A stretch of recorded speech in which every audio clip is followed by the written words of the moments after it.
And it looks like 50 seconds to start unless I joined the wrong one. That is actually right. That is the right one?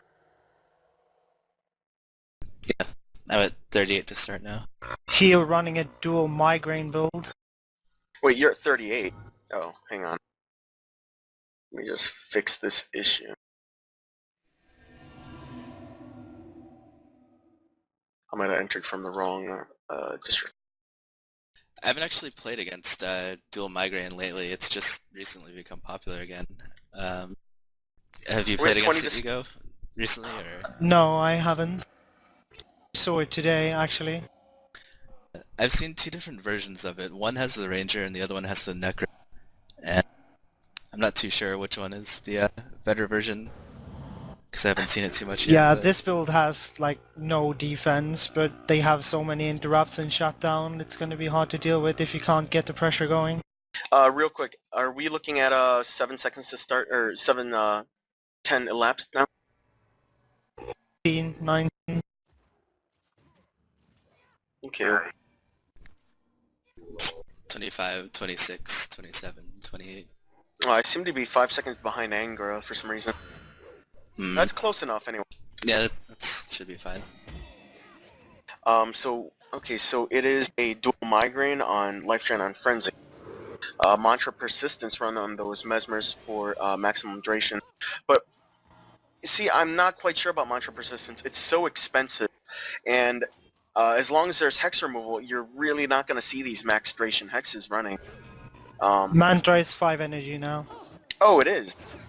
Wow. That used to be 15.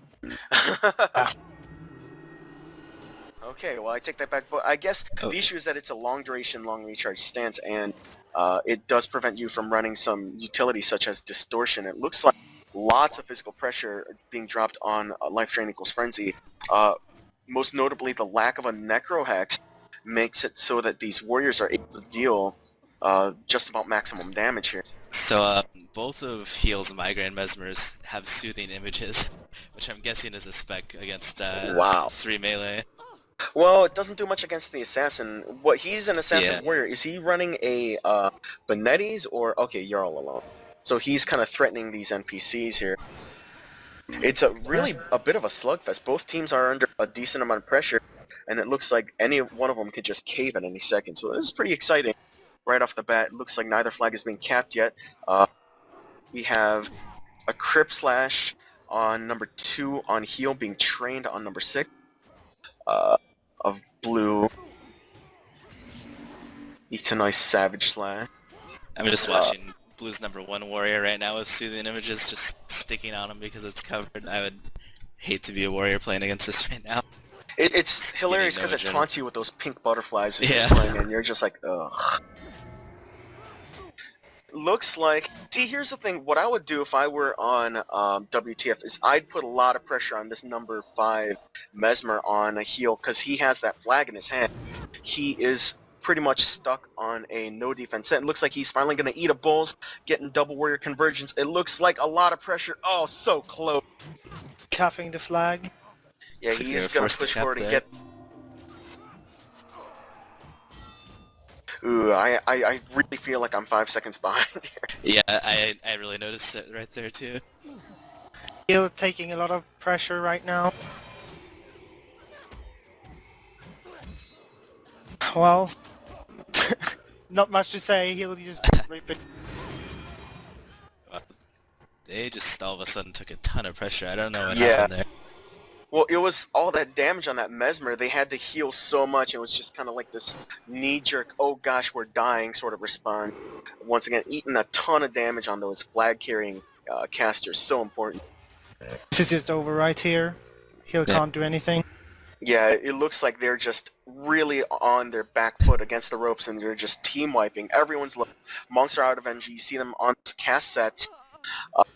It looks like they might be dipping into high sets now. These monks are unable to cast, and it looks like Mesmer just going to die. He's pushing forward to try and draw these warriors in the wrong direction as they all retreat here.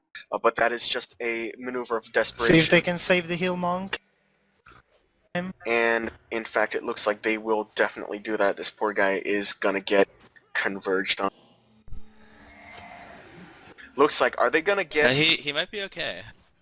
They're Oh, gonna take a nice. ton of... Oh, no, he's down now. Oh, yeah. He's Somebody pointed out exhausting that Blue's Necro brought convert hexes, so I guess they kind of both spooked What? each other here. He has a convert, really. Well, that... With double mesmers, it's really... Without distortion, especially, like, maybe I'm in the minority here, maybe I'm just out of touch, but it really feels like they could have used a little distortion in their life, especially with the Ranger that's definitely going to be camping up. Monks with Prevail, Rangers with D-Shots, and a Leech Signet on that Ranger, along with the Convert Hexes Necro. You're really... Does it feel like they got more outplayed or counter-spec? Because they definitely got counter-spec, but... Well... I mean, I don't think the convert hexes is gonna, all of a sudden just automatically win you the game. It's a bit of a catch-all, though. Like, if whatever reason your Ranger really fails and they're allowed to bury a deep, long-duration migrant, you kind of have an out. I do agree with distortion on at least one of the mesmers to make one of the midline be a little more hard of a target. Heal not being able to prevent the damage, that's really what lost him the game.